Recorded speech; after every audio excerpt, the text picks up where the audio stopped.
नमस्कार साथियों, मैं मिथिलेश कुमार और आप मेरे साथ बने हैं यूट्यूब के द कॉन्सेप्ट चैनल पे। साथियों, सेशन पे लास्ट तक बने रहे, सेशन को लाइक करें, सब्सक्राइब करें, अपने दोस्तों के साथ शेयर करें, साथ ही अच्छा या बुरा कमेंट जरूर करें, जिससे कि मैं आप सभी के लिए इसी तरह का एग्जाम ओरिएंटेड वीडियो लाता रहूं। तो आज के सेशन में ज्योग्राफी का एक महत्वपूर्ण टॉपिक जिसका नाम है भारत का सबसे दूरस्थ बिंदु से जुड़े हुए उन तमाम पॉइंट्स को कवर करेंगे जहां से एग्जाम में क्वेश्चन बनने की संभावना काफी अधिक बनी रहती है। तो चलिए सेशन की शुरुआत करते हैं। जैसा कि मैंने बताया कि आज हम दूरस्थ बिंदु भारत का से जुड़े हुए उन तमाम पॉइंट्स को कवर करेंगे जहां से एग्जाम में क्वेश्चन बनने की संभावना काफी अधिक बनी रहती है।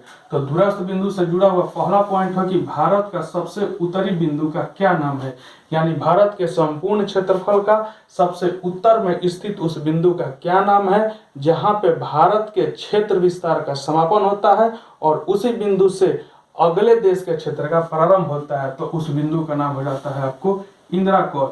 और यह इंदिरा कौल स्थित है लद्दाख केंद्र शासित प्रदेश में, जो सियाचिन ग्लेशियर के निकट स्थित है। यानी सियाचिन ग्लेशियर के निकट स्थित लद्दाख केंद्र शासित प्रदेश में यह इंदिरा कौल स्थित है और यह इंदिरा कौल भारत का सबसे उत्तरी बिंदु है। तो यहाँ से अगर एग्जाम में क्वेश्चन बनेगा तो सीधे यहाँ से क्वेश्चन पूछा जाए कि भारत के संपूर्ण क्षेत्रफल का सबसे उत्तरी बिंदु का क्या नाम है। तो भारत के संपूर्ण क्षेत्रफल के उत्तरी बिंदु का नाम हो जाता है इंदिरा कौल। यहाँ पे मैं आपको दो पॉइंट पर ध्यान केंद्रित करना चाहूंगा। पहला कि आप बिंदु का नाम ध्यान रखेंगे कि भारत के सबसे उत्तरी बिंदु का क्या नाम है, तो इंदिरा कौल। और दूसरा कि यह इंदिरा कौल आपको किस राज्य केंद्र शासित प्रदेश में स्थित है, तो लद्दाख में। तो यहाँ से दो क्वेश्चन एग्जाम में बनेंगे, इसे आप लोग ध्यान में रखेंगे। अब दूरस्थ बिंदु से दूसरा पॉइंट बनता है कि भारत का सबसे दक्षिणी बिंदु कौन सा है, या भारत के सबसे दक्षिणी बिंदु का क्या नाम है। जो भारत के संपूर्ण क्षेत्रफल का सबसे दक्षिणी बिंदु है वहां पे भारत के दक्षिण की तरफ क्षेत्र विस्तार का समापन होता है और उसी बिंदु के आगे अगले देश के क्षेत्र का प्रारंभ होता है। तो उस बिंदु का नाम हो जाता है इंदिरा पॉइंट। और यह इंदिरा पॉइंट स्थित है ग्रेट निकोबार अथवा बड़ा निकोबार में। यानी कि ग्रेट निकोबार और बड़ा निकोबार में स्थित इंदिरा पॉइंट भारत के संपूर्ण क्षेत्रफल के सबसे दक्षिणी बिंदु का नाम है, जहां पे भारत के दक्षिण की तरफ के क्षेत्र विस्तार का समापन होता है और इसी बिंदु से अगले देश के क्षेत्र का प्रारंभ होता है। तो यहाँ सबसे सीधे और सरल भाषा में क्वेश्चन पूछता है कि भारत के सबसे दक्षिणी बिंदु का क्या नाम है, तो भारत के सबसे दक्षिणी बिंदु का नाम है इंदिरा पॉइंट। इस इंदिरा पॉइंट को भी ध्यान में रखेंगे। और यह इंदिरा पॉइंट किस राज्य केंद्र शासित प्रदेश में स्थित है, तो ग्रेट निकोबार या बड़ा निकोबार, जो कि अंडमान निकोबार द्वीप समूह में स्थित है। अब देखिए, अब दूरस्थ बिंदु से अगला पॉइंट बनता है कि भारत का सबसे दक्षिणतम बिंदु, वो भी मुख्य भूमि का, यानी भारत के मुख्य भूमि का सबसे दक्षिणतम बिंदु का क्या नाम है। तो भारत के मुख्य भूमि के सबसे दक्षिणतम बिंदु का नाम है आपको कन्याकुमारी या केप कोमोरिन, जो कि तमिलनाडु राज्य में स्थित है। यानी तमिलनाडु राज्य में स्थित कन्याकुमारी या केप कोमोरिन भारत के मुख्य भूमि का सबसे दक्षिणतम बिंदु है। तो आप देख रहे होंगे कि यहाँ भी दक्षिणी बिंदु है और यहाँ भी दक्षिणी बिंदु है। तो ये वाला दक्षिणी बिंदु आपको हो जाता है मुख्य भूमि का, और ये वाला दक्षिणी बिंदु हो जाता है आपको भूमि और जल वाले क्षेत्र को मिलाने के बाद जो भारत का सबसे दक्षिणी बिंदु होता है, वही वाला यह बिंदु है इंदिरा पॉइंट। जैसा कि आप सभी को पता है कि भारत के संपूर्ण क्षेत्रफल में आपको मुख्य भूमि वाले क्षेत्र भी है और जल वाले क्षेत्र भी है। तो यहाँ पे दक्षिणी बिंदु का मतलब हो गया कि जल वाले क्षेत्र को भी मिला करके और स्थल वाले क्षेत्र को भी मिला करके सबसे दक्षिणी बिंदु, और यहाँ पे हो जाता है दक्षिणी बिंदु मुख्य भूमि वाले क्षेत्र का। तो चीजें आप आसानी से समझ पा रहे होंगे कि मैं क्या कहना चाह रहा हूं। अब कन्याकुमारी या केप कोमोरिन से अगला एग्जाम ओरिएंटेड पॉइंट बनता है। यह कन्याकुमारी या केप कोमोरिन ही वह बिंदु है जहां पर बंगाल की खाड़ी, अरब सागर और हिंद महासागर, तीनों महासागर आकर के एक दूसरे से मिलते हैं। यानी कि बंगाल की खाड़ी, हिंद महासागर और अरब सागर, इन तीनों सागरों का मिलान बिंदु हो जाता है आपको कन्याकुमारी।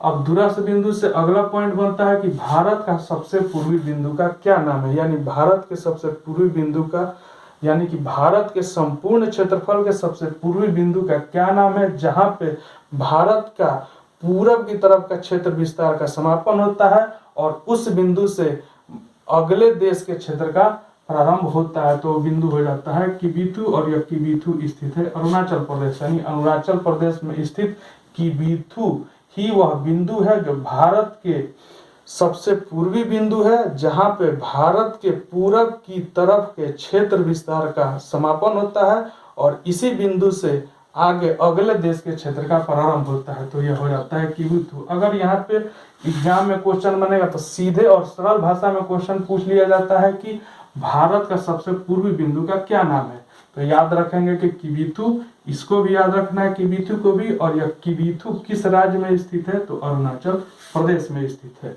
अब अगला पॉइंट बनता है कि भारत का सबसे पश्चिमी बिंदु का क्या नाम है, यानी भारत के संपूर्ण क्षेत्रफल के सबसे पश्चिमी बिंदु का क्या नाम है, जहां पे भारत के पश्चिम की तरफ साम्राज्य या क्षेत्र विस्तार का समापन होता है और उस बिंदु से अगले देश के क्षेत्र का प्रारंभ होता है। तो वो हो जाता है गुहार मोती, और यह गुहार मोती स्थित है गुजरात राज्य में, यानी गुजरात राज्य में स्थित गुहार मोती भारत के सबसे पश्चिमी बिंदु का नाम है। अब गुहार मोती से दो और पॉइंट बनता है। पहला पॉइंट बनता है कि गुहार मोती कितने डिग्री अक्षांश पर स्थित है, या गुहार मोती कितने डिग्री देशांतर पर स्थित है। अगर देशांतर पूछ दे तो 23.713 डिग्री उत्तरी अक्षांश पर स्थित है गुहार मोती। अगर देशांतर से क्वेश्चन पूछ दे तो 68.7 डिग्री पूर्वी देशांतर पर स्थित है आपको गुहार मोती।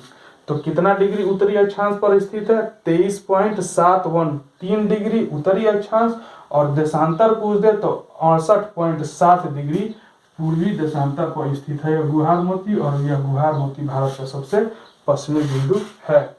अब दूरस्थ राज्य, वो भी भारत, यानी भारत का सबसे उत्तरी राज्य कौन सा है, दक्षिणी राज्य कौन सा है, पूर्वी राज्य कौन सा है, पश्चिमी राज्य कौन सा है, से जुड़े हुए पॉइंट्स को देखते हैं। तो दूरस्थ राज्य से सबसे पहला पॉइंट बनता है कि भारत का सबसे उत्तरी राज्य का नाम क्या है, जो भारत के उत्तर में स्थित है, यानी भारत के 28 राज्यों में वह राज्य कौन सा है जो भारत के संपूर्ण क्षेत्रफल के सबसे उत्तर में स्थित राज्य है। तो वो राज्य हो जाता है हिमाचल प्रदेश, और यह राज्यों की सूची में सबसे उत्तर आता है। अगर एग्जाम में क्वेश्चन पूछ दे कि भारत के 28 राज्य और 8 केंद्र शासित प्रदेशों में वह राज्य या केंद्र शासित प्रदेश कौन सा है जो भारत के सबसे उत्तर में स्थित है, तो यह हो जाता है लद्दाख राज्य और यूटी, यानी कि केंद्र शासित प्रदेशों की सूची में। तो यहाँ ध्यान देंगे, क्वेश्चन जब बनाएंगे तब तो ध्यान देंगे कि राज्य से पूछ रहा है या राज्य या केंद्र शासित प्रदेश दोनों से पूछ रहा है। तो अगर पूछ दे कि राज्यों में भारत का सबसे उत्तरी राज्य कौन सा है, तो हिमाचल प्रदेश, और अगर पूछे कि भारत के राज्यों और केंद्र शासित प्रदेशों में सबसे उत्तर में कौन सा है, तो वो हो जाता है लद्दाख केंद्र शासित प्रदेश। और इसी लद्दाख केंद्र शासित प्रदेश में, जो कि भारत के सबसे उत्तर में स्थित है, और इसी केंद्र शासित प्रदेश से मैं आपको इंदिरा कोल स्थित है जो भारत का सबसे उत्तरी बिंदु है। अब आपको आता है कि भारत का सबसे दक्षिणी राज्य कौन सा है, यानी भारत के 28 राज्यों में वह कौन सा राज्य है जो भारत के सबसे दक्षिण में स्थित है, तो वह राज्य हो जाता है तमिलनाडु। तो यह हो जाता है राज्यों की सूची में। इसी तमिलनाडु में भारत के मुख्य भूमि का सबसे दक्षिणी बिंदु है, जिसका नाम है कन्याकुमारी या केप कोमोरिन, और इसी कन्याकुमारी या केप कोमोरिन पर बंगाल की खाड़ी, अरब सागर और हिंद महासागर एक दूसरे से मिलते हैं। तो यह हो गया आपको तमिलनाडु राज्यों की सूची में सबसे दक्षिण है।